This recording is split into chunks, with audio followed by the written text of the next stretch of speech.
Dormí en un sofá ajeno sabiendo que no volvería a compartir una cama con ella, y esa certeza llegó antes que cualquier tristeza.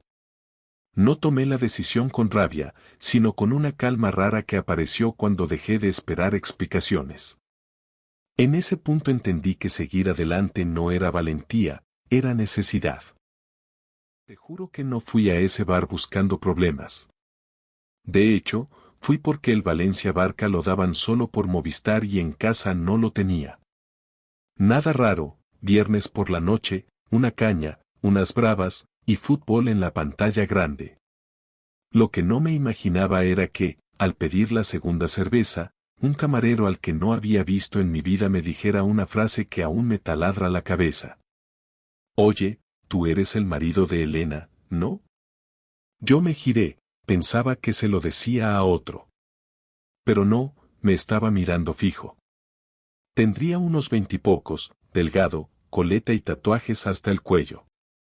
Ni siquiera llevaba uniforme, solo una camiseta negra con el logo del bar. ¿Perdona? Le dije, sin entender nada.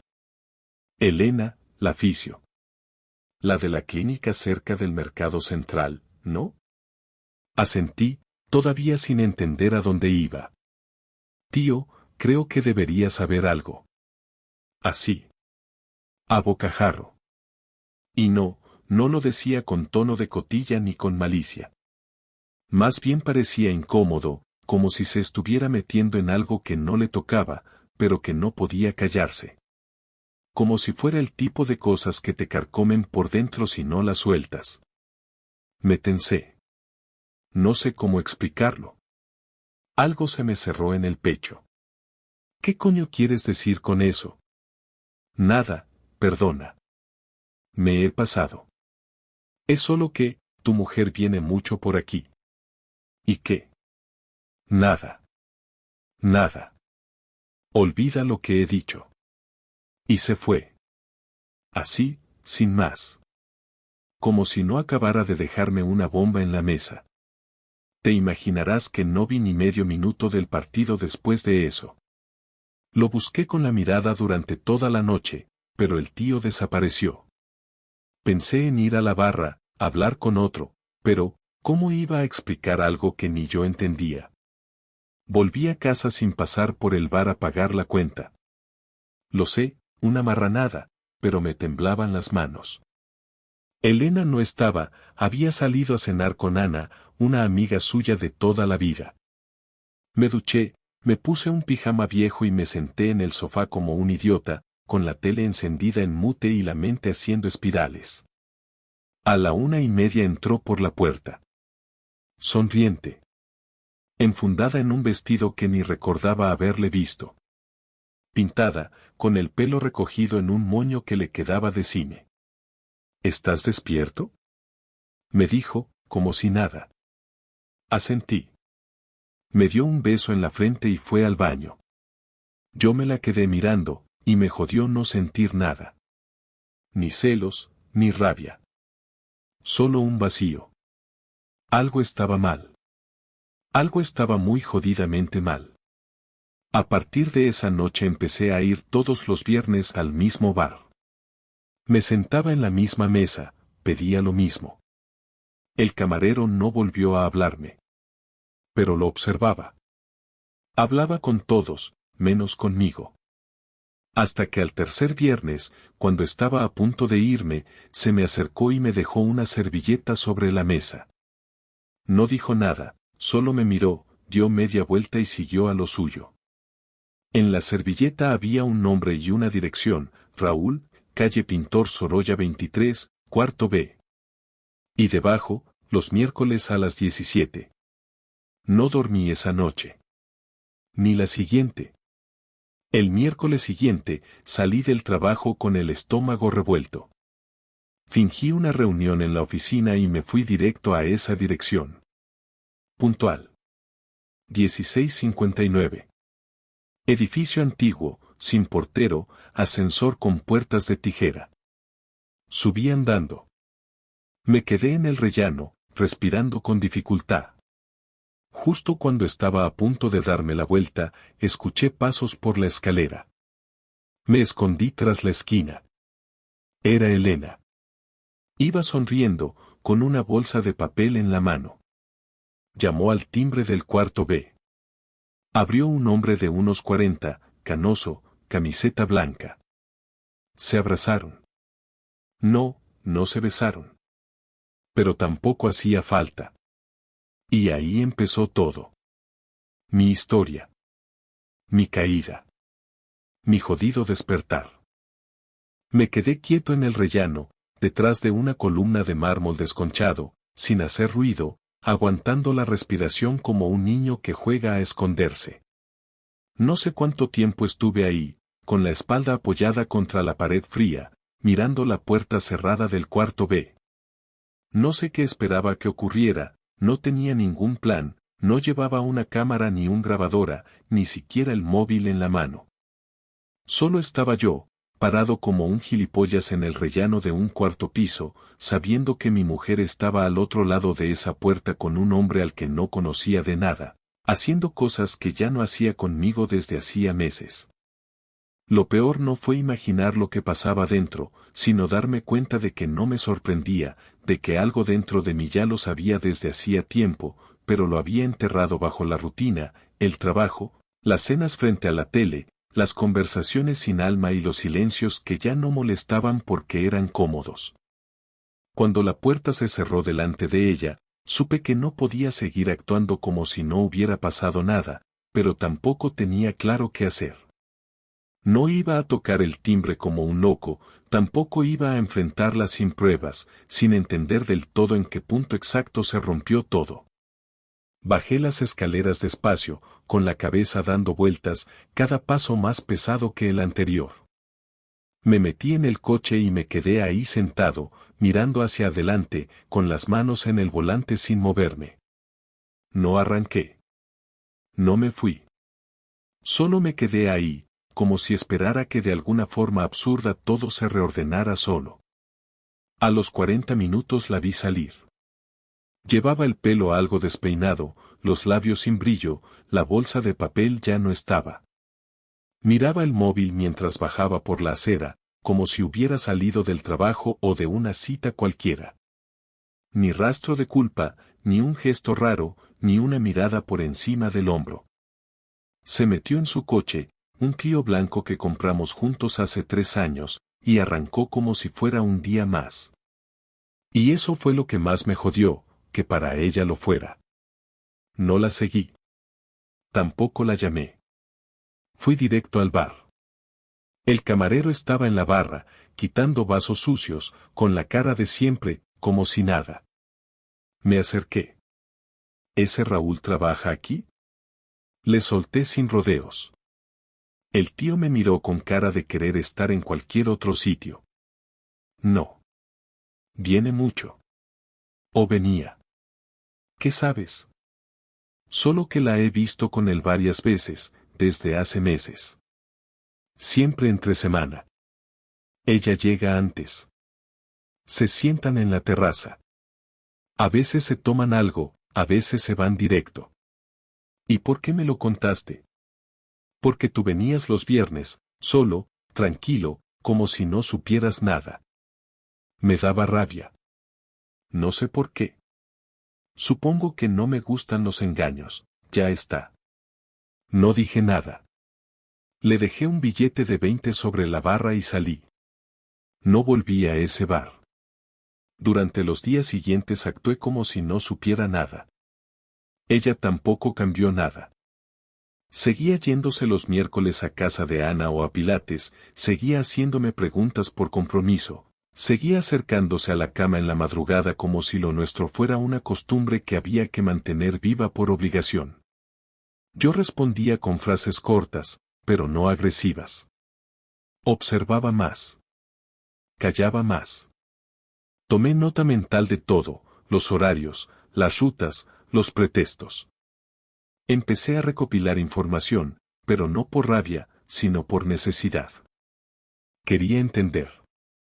Necesitaba saber cuánto tiempo llevaba la historia, cómo empezó, si había sentimientos o solo era sexo. Saber si me lo había estado echando en cara de alguna forma en nuestras discusiones, si alguna vez intentó dejarlo y no pudo, si alguna parte de nuestra vida en común seguía siendo real. Una tarde, me pasé por la clínica donde trabajaba.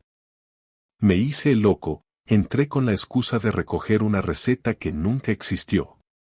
Le pregunté a la recepcionista si Elena estaba libre. Me dijo que estaba con un paciente. Esperé. 20 minutos después salió a recibir a otro. Me saludó con sorpresa. Le dije que pasaba por ahí, que me venía de camino. Me dio un beso corto y forzado. Le pregunté qué tal todo.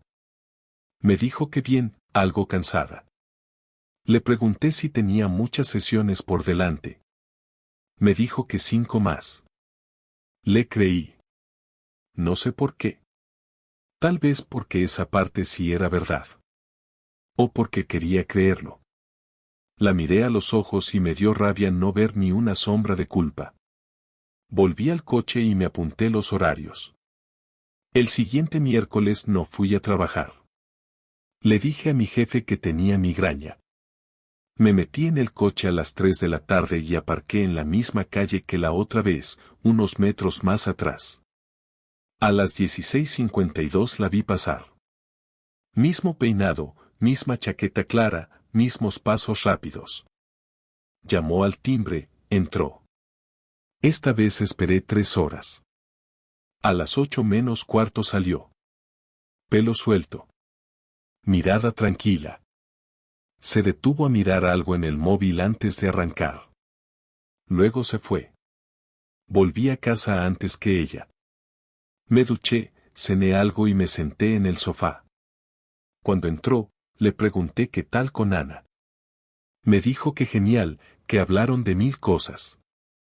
Le pregunté si Ana seguía con el chico no recordaba el nombre.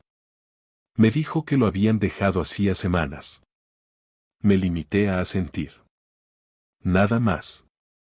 Esa noche no dormí. Me pasé horas mirando el techo, repasando mentalmente cada escena, cada gesto, cada mentira pequeña que ahora pesaba como un ladrillo. Me preguntaba qué era lo que más dolía, si el hecho de que me engañara o la facilidad con la que lo hacía.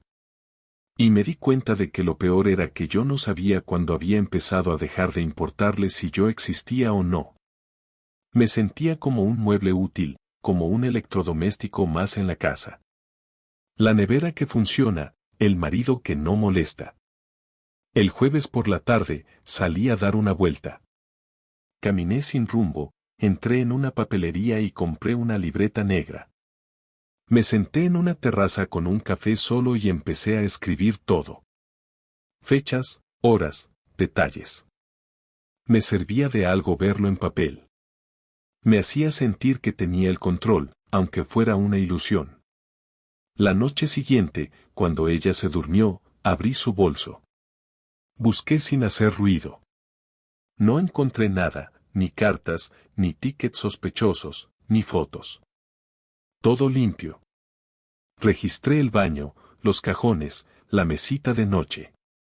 Nada. Ni una pista. Solo el vacío. Ella era ordenada, siempre lo fue.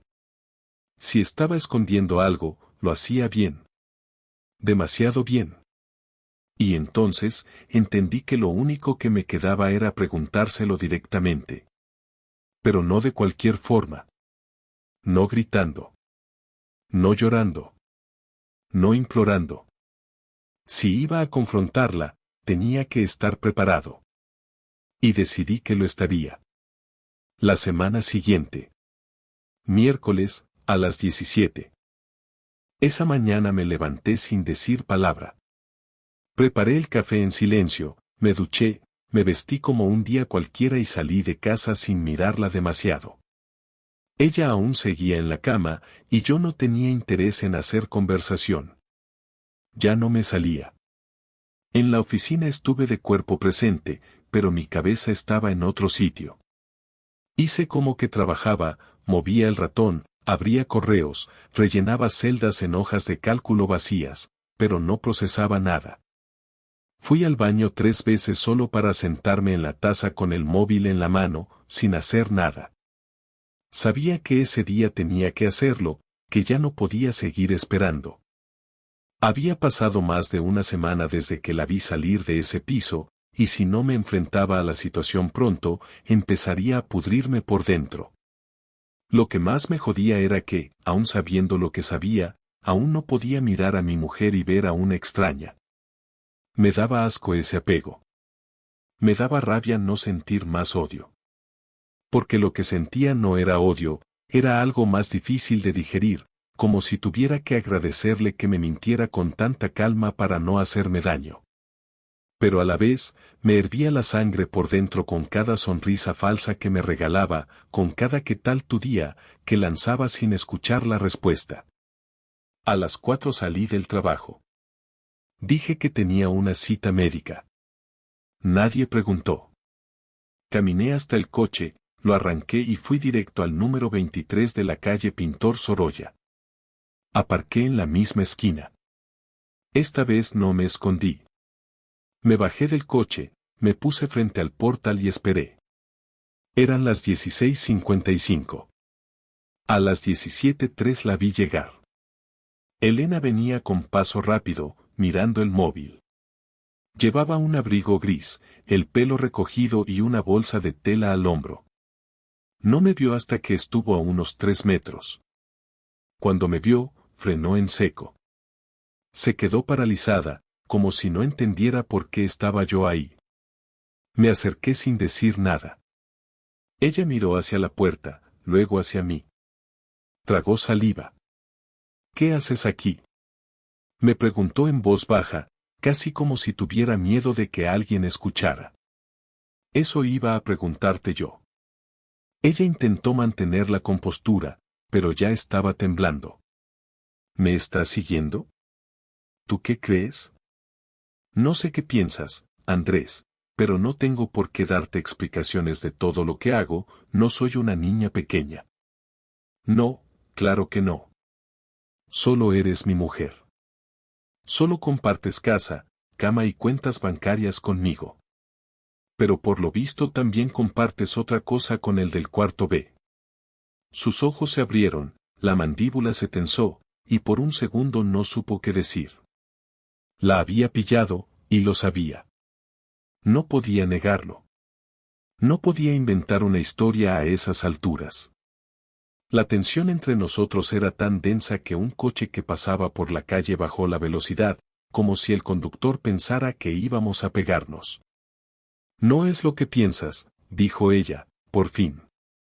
Entonces dímelo tú. Explícamelo. ¿Desde cuándo? ¿Quién es? No aquí. No en la calle. ¿Dónde entonces? ¿Arriba? ¿En su cama? Cállate, joder. ¿Te da vergüenza que los vecinos escuchen? Tranquila, a mí me da más vergüenza seguir durmiendo contigo sin saber la verdad. Elena miró a todos lados, como buscando una salida. Finalmente se giró y empezó a caminar. La seguí. No hacia el portal. Caminamos calle abajo, cruzamos la esquina, llegamos hasta un banco en una pequeña plaza que daba sombra. Se sentó. Yo me quedé de pie. ¿Desde cuándo? Repetí, sin levantar la voz. Unos meses. No sé. Empezó sin querer.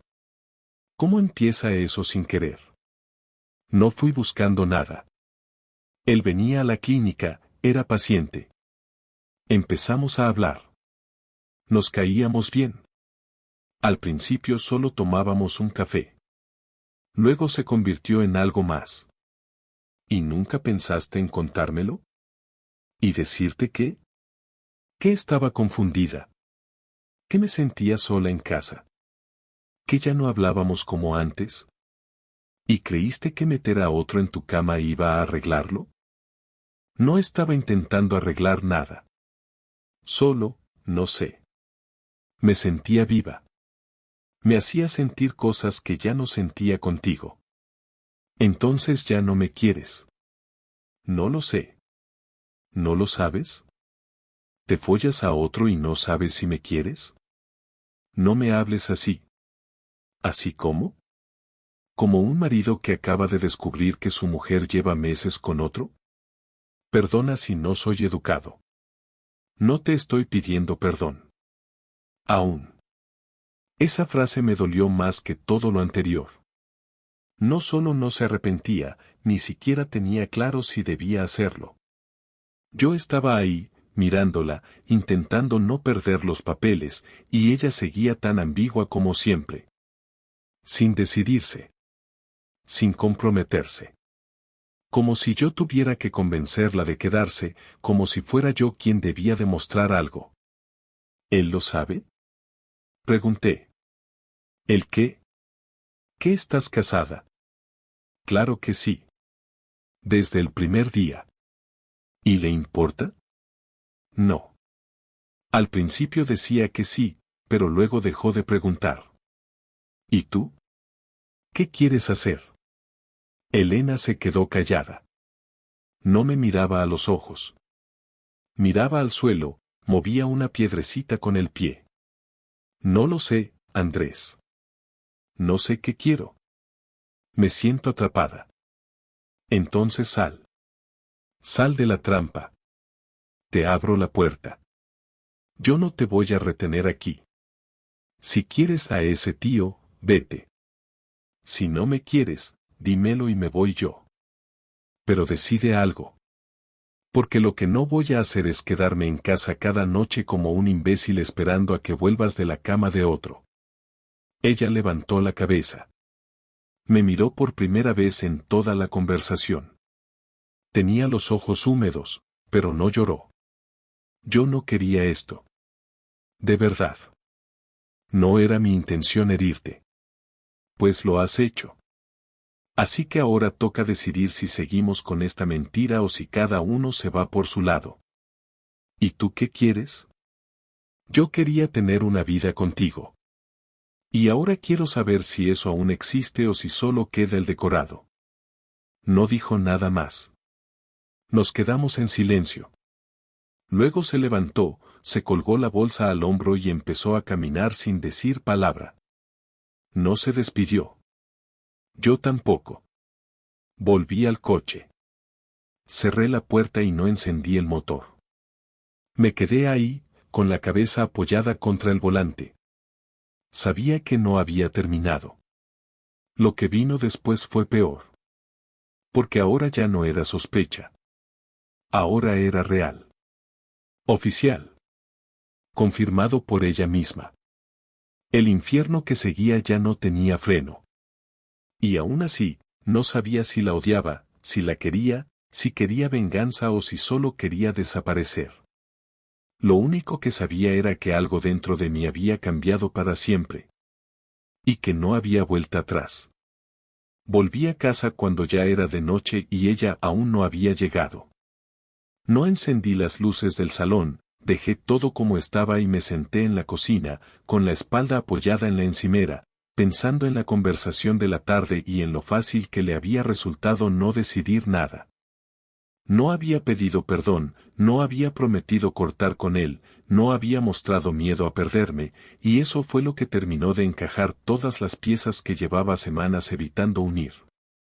No era un desliz, no era una crisis puntual, no era confusión, era una elección mantenida en el tiempo, cómoda, organizada y protegida por mentiras pequeñas que yo acepté sin hacer demasiadas preguntas. A las 10:15 oí la llave en la cerradura.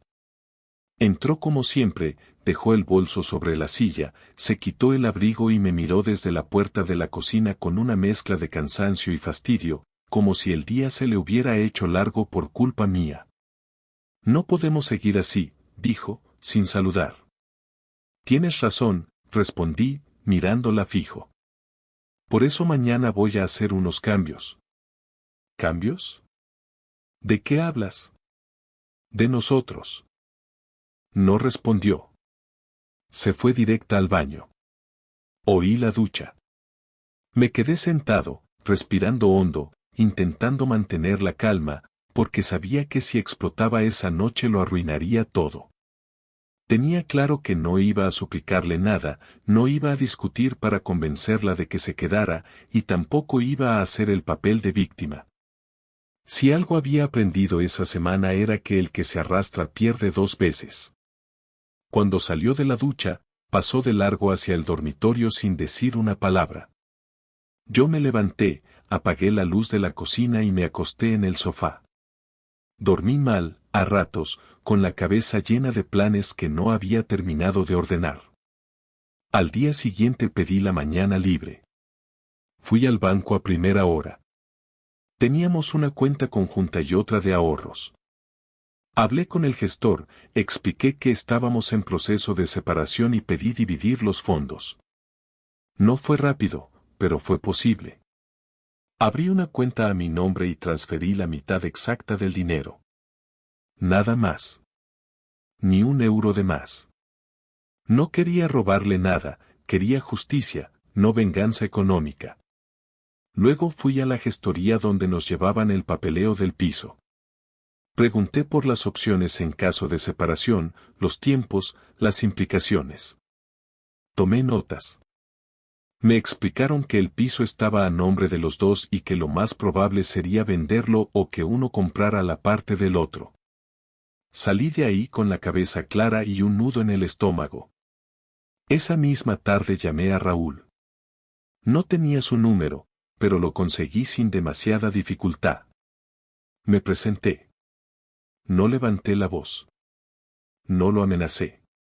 Le pedí quedar. Dudó. Insistí. Quedamos en un bar cercano a su trabajo. Llegué puntual. Él llegó 10 minutos tarde. Se sentó frente a mí, incómodo.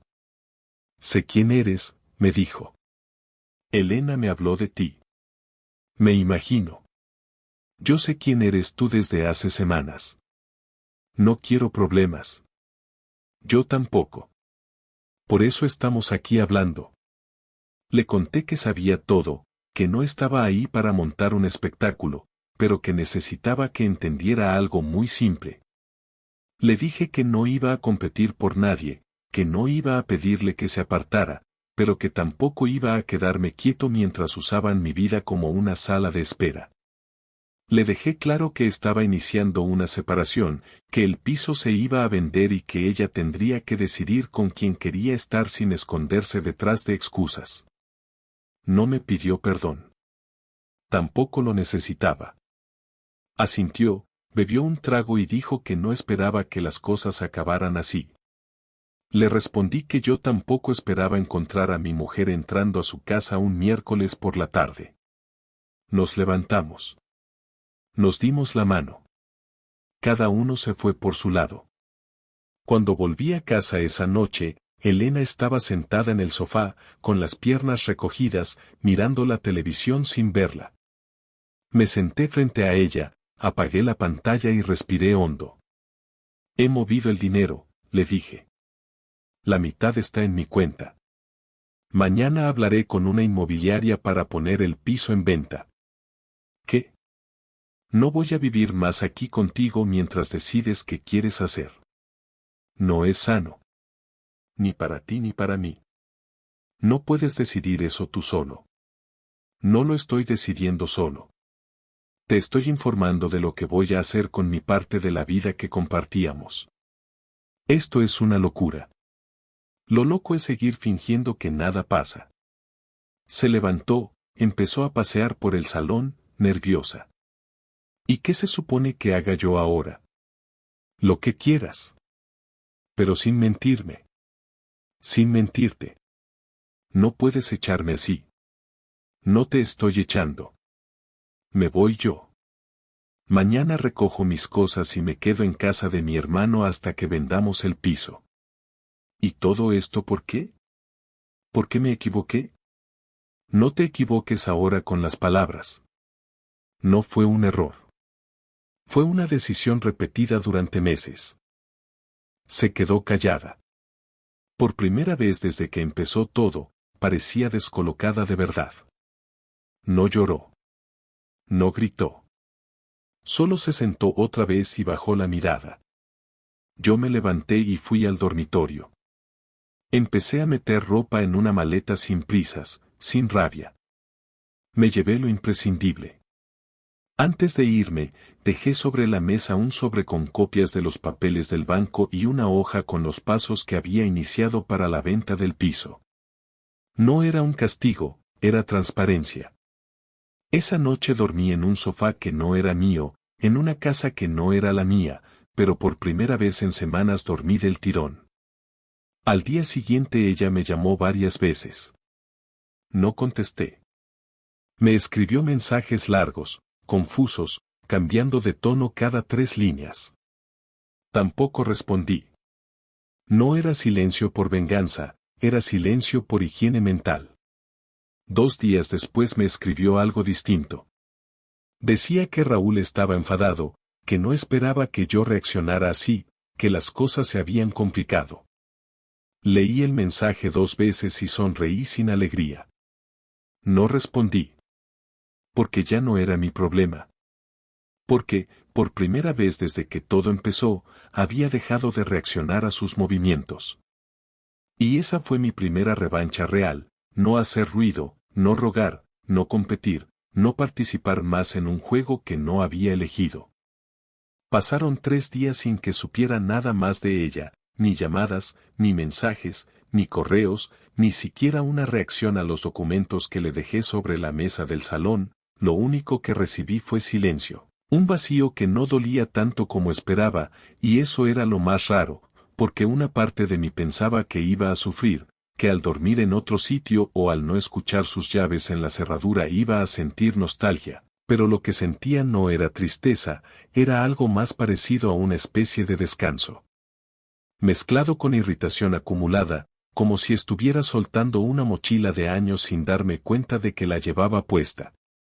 Me levantaba temprano, iba a trabajar sin hablar con nadie más de lo justo, comía lo que me preparaba por la noche en el tupper y pasaba las tardes en silencio, revisando las cuentas, los documentos de la inmobiliaria, los correos con los gestores, sin emoción, con una rutina casi clínica que me ayudaba a no pensar en los detalles de lo que había pasado, aunque cada tanto, en los semáforos, en los pasillos del supermercado o mientras esperaba en la cola del banco, me venía a la cabeza alguna escena vieja, una frase suya, una noche de las que antes creía que eran normales, y entonces entendía que llevaba más tiempo sola en esto que yo mismo, que me dejó fuera mucho antes de que yo me diera cuenta, que lo nuestro ya había muerto y yo solo seguía barriendo cenizas. El lunes, cuando salí de la oficina, tenía un mensaje de voz de ella, no lo escuché enseguida, lo dejé para más tarde. Cuando llegué al piso de mi hermano, me senté en la cocina con un vaso de agua y lo puse en altavoz. Su voz sonaba seca, como si le costara hablar, decía que no podía creer que todo hubiera terminado así, que no se lo esperaba de mí, que pensó que podríamos hablar más, que podríamos arreglarlo, que lo que pasó con Raúl no había sido una traición con mala intención sino una forma de escape, que todo se le fue de las manos, que no supo cómo parar, que no lo justificaba pero que esperaba que entendiera que no quería hacerme daño, que si aún quedaba algo entre nosotros, podríamos hablar sin abogados de por medio, que ella no quería perderlo todo. Terminé de escuchar el audio y lo borré. No por rabia, no por desprecio, sino porque me sonaba a algo que ya había oído muchas veces en otras formas, en otras palabras, en otros gestos suyos cuando discutíamos por cosas pequeñas, cuando me decía que no era para tanto, que yo exageraba, que me tomaba todo muy en serio, y ahora simplemente usaba el mismo tono, con el mismo fondo, pero sobre algo que ya no tenía vuelta atrás. Al día siguiente volví al piso para recoger algunas cosas más, había avisado por mensaje que iría por la tarde, no contestó, pero supuse que lo leyó. Cuando abrí la puerta todo estaba en su sitio, como si el tiempo se hubiera congelado, entré sin hacer ruido, pasé al dormitorio y empecé a guardar mi ropa, libros, un par de carpetas del escritorio, todo en bolsas, sin mirar demasiado. No me llevé fotos, no por apego, sino porque no quería nada que me devolviera a esa versión antigua de nosotros. Mientras cerraba la última cremallera escuché la puerta del piso. Era ella. Se quedó parada en el pasillo, me vio con las bolsas y se apoyó en el marco de la puerta.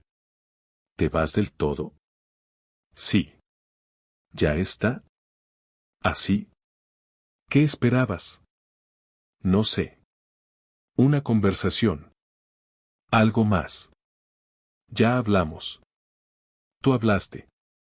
Me diste órdenes, decidiste por los dos. No. Yo tomé una decisión cuando tú ya llevabas meses actuando sola. No es justo. Nada de esto lo es. ¿Podemos al menos sentarnos un rato? No para pelear. Solo para hablar. Pensé unos segundos. No tenía intención de entrar en bucles, pero tampoco quería huir como si no pudiera mirar la situación a la cara. Asentí. Fuimos al salón. Se sentó en el sofá, yo en la silla del comedor. ¿Sigues viéndolo? No. ¿Lo dejaste tú o él? Él. Hace unos días. No le gustó cómo terminó todo. Vaya. ¿Te alegras? Me da igual. No digas eso. Pues no preguntes cosas que no quieres escuchar. ¿De verdad no sientes nada? ¿Nada de nada? No me preguntes eso hoy. No tengo energía para revolver más. Yo sí siento. Perfecto. Entonces quédate con eso. A mí me tocó pasar de la rabia al asco, del asco al alivio, y ahora solo quiero distancia. ¿Tan fácil te resulta? Nada de esto es fácil. Me levanté de tu cama con la certeza de que me habías mentido durante meses. Me senté a comer contigo mientras tú sabías que otro te conocía más de lo que me dejabas a mí. Dormí a tu lado mientras pensabas en otro. ¿Tú crees que eso se borra? ¿Qué se arregla con una conversación? No soy un muñeco. No soy tu terapeuta. No soy tu hermano. Soy el tipo al que engañaste mientras le sonreías como si nada. Ella se quedó en silencio, mirándome, con los ojos vidriosos, pero sin lágrimas. Ya no había dramatismo, ni histeria, ni discursos sentimentales. Había una tensión seca, agotada, que no daba para más. Yo no pensaba que acabaríamos así, dijo. Yo tampoco. Pero ahora que estamos aquí, prefiero terminar bien que arrastrarnos en esta mierda. Me levanté. Fui a buscar las bolsas. Ella se quedó en el sofá, inmóvil. Me acerqué a la puerta. Antes de salir, me giré. Voy a poner fecha con la inmobiliaria. Te van a llamar. Si quieres negociar, bien. Si no, que lo maneje el abogado. ¿Y tú? ¿Dónde vas a vivir?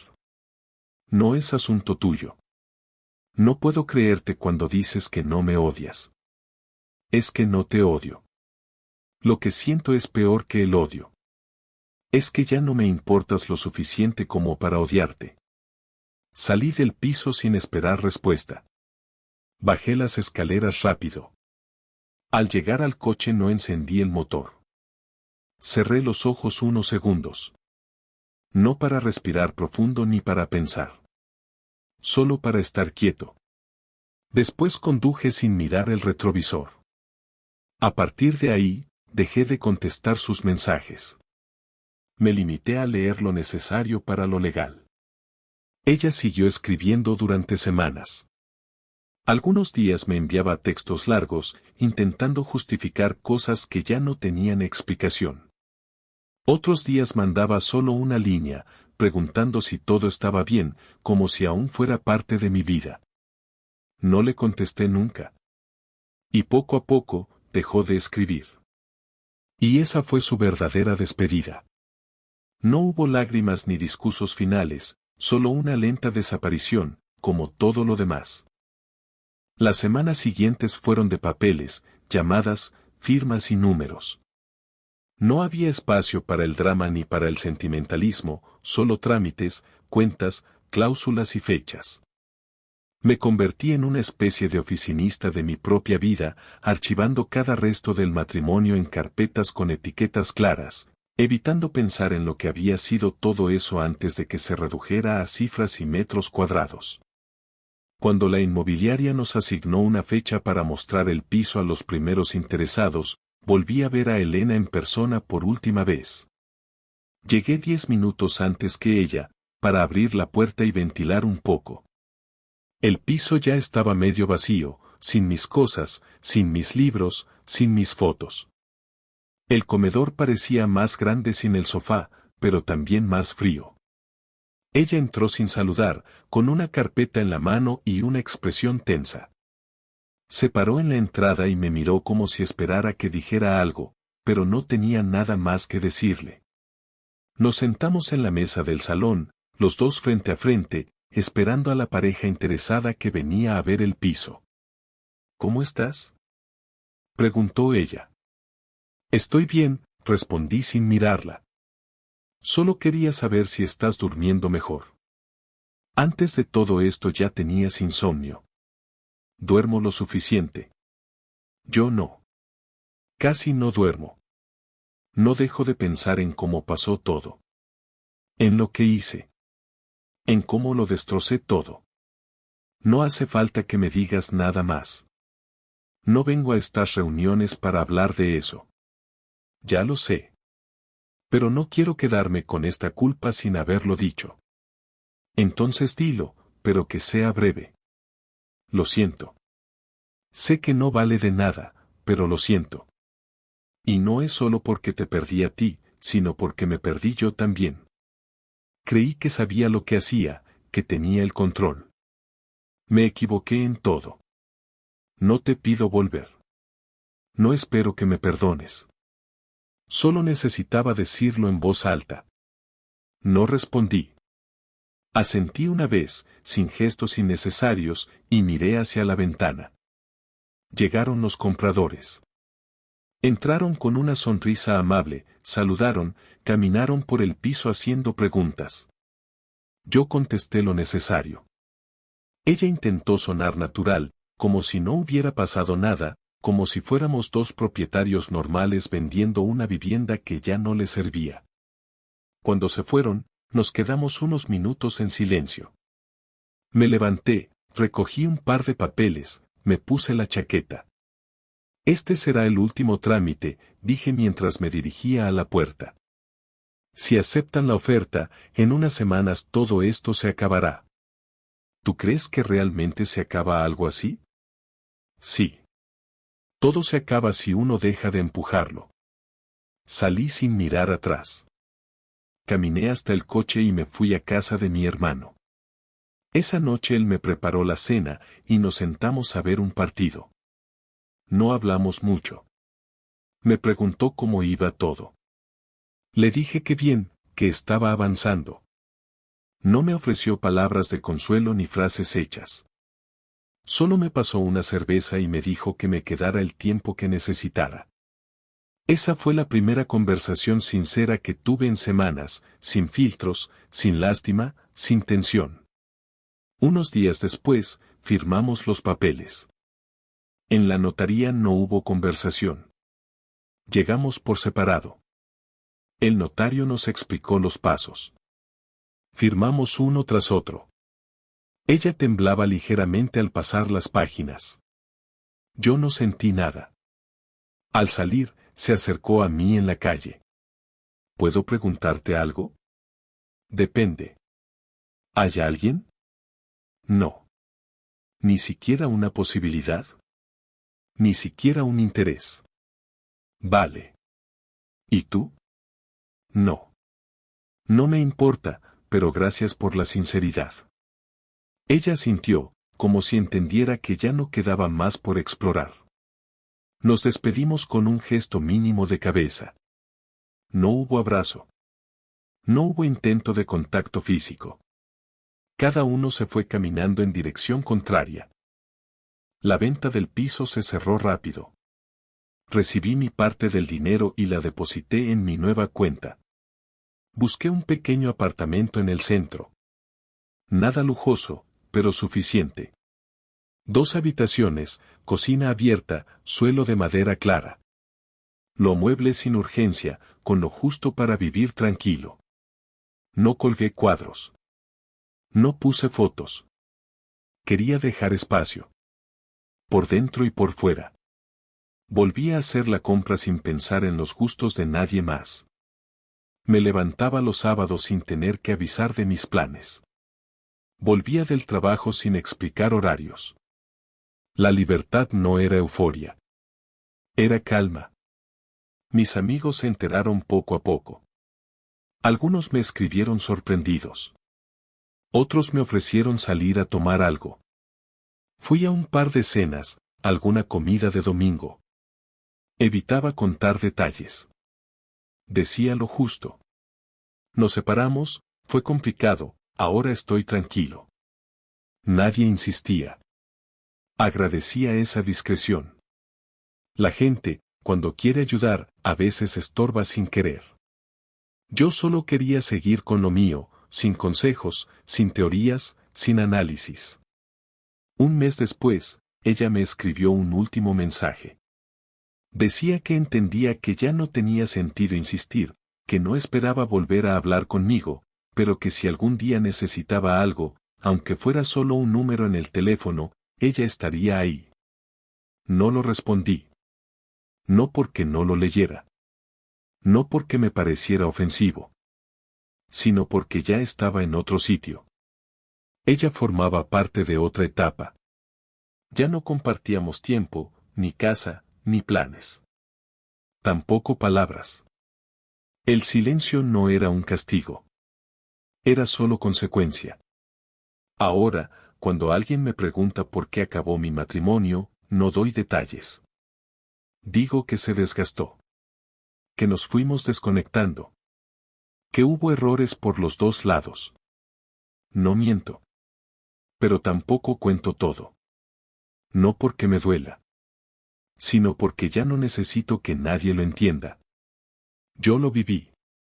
Yo lo vi derrumbarse. Y también fui el que se levantó.